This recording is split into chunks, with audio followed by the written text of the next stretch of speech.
when I connect to the this DF using my account from the MetaMask. So as you can see, I'm connecting from my MetaMask over here, and over here you're going to pointing out. You point in, you're going to ask me to do connection. Alright.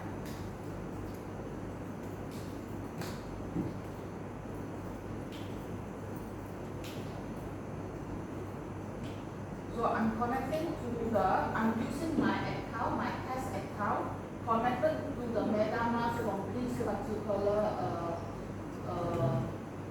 link here, okay, from this VF over here, and I do connection from this part. So now, what I wanted to demo for you is based on my account. This is my account from here, my profile. Right, this is my account few years ago, created this, and I wanted to show you that inside this account here, I have 5 image, 5 picture that I wanted to be sell, and you were able to see under this particular contract over here. So this particular contract, this particular item that I wanted to sell it is belong to another contract address. Okay. You can see that this is my contract address 4963, contract address 4963, okay, for my account. Okay, for my account. If you're going to look at another picture from here, there will be the same contract address. Okay? So this is my contract address. This address is representing to my account which I'm selling the item that I wanted to. Okay, all of this is part under this. So my contract address inside of these 3 items. So today I wanted to bring you to inheritance, single inheritance. We have a parents and child. Okay, and sometimes in your assignment you may need to have maybe you wanted to have a different people, different member created his own contract, then you wanted to call from one to another one, parents call the child and so on, or how you're going to have a parent or child contract, or you wanted to everything done in one contract. So that is your design of your back end. So I'm going to teach you on that part, okay, for today. So now, looking for this is just wanted to demo for you. Over this particular OpenSea, you can see there is a parent contract, there is a child contract. So for my side, I'm part under a child contract. When I create my account, I uploaded my picture. So which one I wanted to sell, that is part under a child contract. Okay, so child contract or child contract address. Okay, so every contract, no matter it's a parent contract, child contract, there is an address. So child wanted to call the parents, they also need to have an address. Okay? So now that is the ones that I wanted to be focused for today. So now we're moving on to our slide first.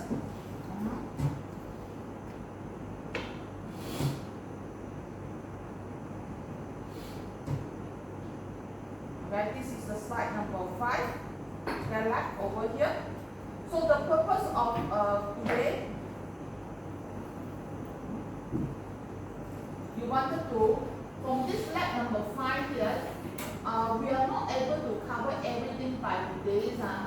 So first of all, there is an element of solidity, structure of smart contract, basic data type, and then you need to do a visibility specifier. You need to know what is the external, internal, private, public. So I'm going to cover an external for today. So then you have a view and pure access modifier. All these terms you must be understand. So definitely we have the array. So from this exercise we have another we do a 1 meter dot sort exercise there. So the learning object for this lab, you will go and learn about the structure of smart contract. So structure of smart contract, that is the thing that I say you need to learn about a parent and child contract. Okay, so how the structure will be called, how the child can be called, how the parents can be called by the child, and how to call from the child, and so on. So then you have a data type. So I know some of you already know some of the data type. So we also will learn data structure, function, and learn modifier event, okay, for this. So how to apply the basic data type and function to construct a smart contract. So this is once again talking about the transaction fee, gas multiplied by gas price. So I hope everyone know how to do calculations already.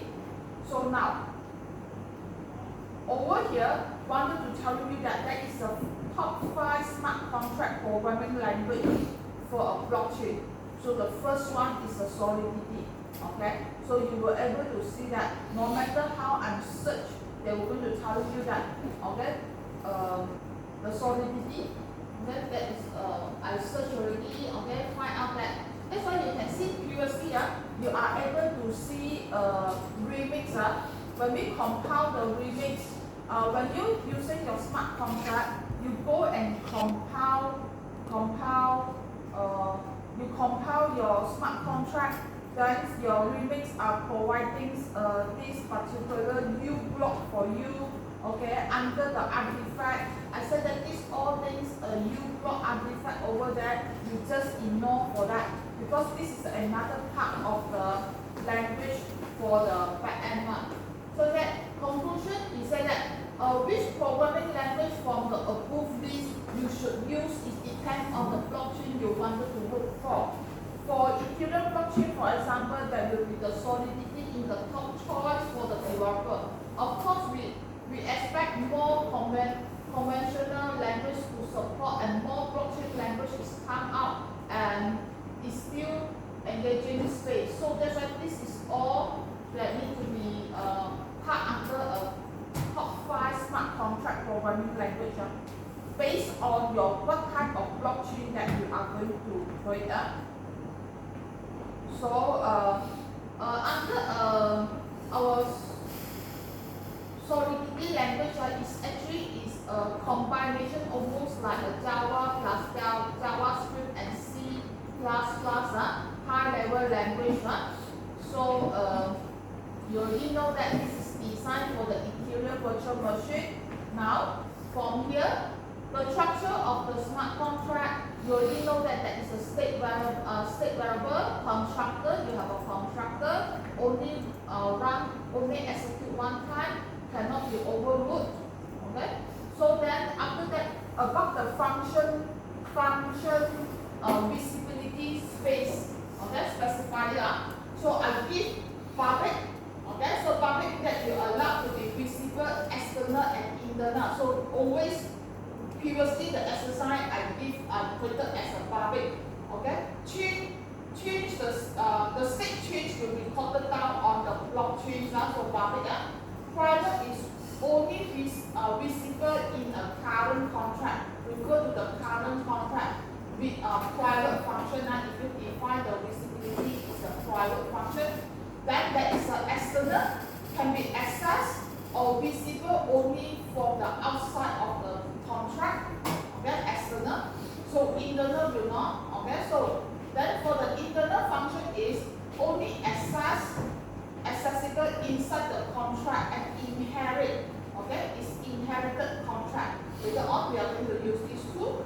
So later on, you will going to see a modifier like view for a function, view modifier is allowed the modifications of the state. Pure is allowed modification and access. So these two you must be understand, view and pure. Exam like to ask these two questions, view and pure.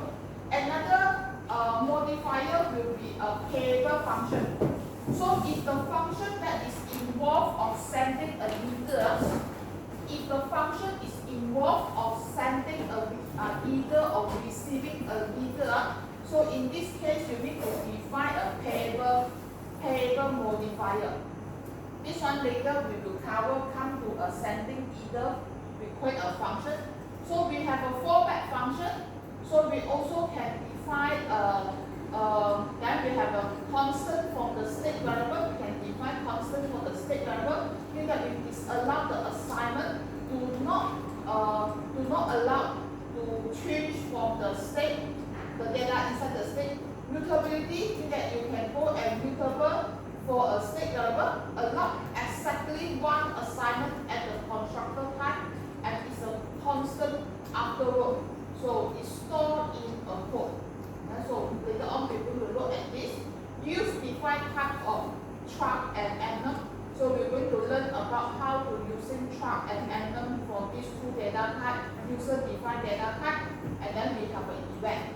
So actually entire of the smart contract, usually you may have the event because you need to call by the front end to handle the event, handle passing back the data back to the front end. And this modifier will actually is together with the function one. Okay? Together with the function, you define your function. Okay? So now, first thing we wanted to learn about smart contract inherit from another smart contract. So how to go and inherit from another smart contract? We said that under the internal function, access inside the current contract and inherit a contract. For example, here got one contract called standard policy. Okay, standard policy. Then after that, you create another contract called Malaysia. MAL stand for Malaysia policy is standard policy. What does this mean over here? You imagine that, let's say you are doing some insurance company, you going to create a DF for the insurance. So that's why you have a standard, you have a certain standard policy need to be applied. Okay? Okay, standard policy need to be applied. But in terms of Malaysia and also let's say Singapore, the insurance policy will be slightly different. So that's why this one, Malaysia policy is a child. So standard policy is a parent. You inherit the function from the certain function from the standard, from this standard policy from the parents. Then you further to write, further to add on your additional policy which is related to the Malaysia. Okay? So this is a child and parent. So later on we're going to move on to demo.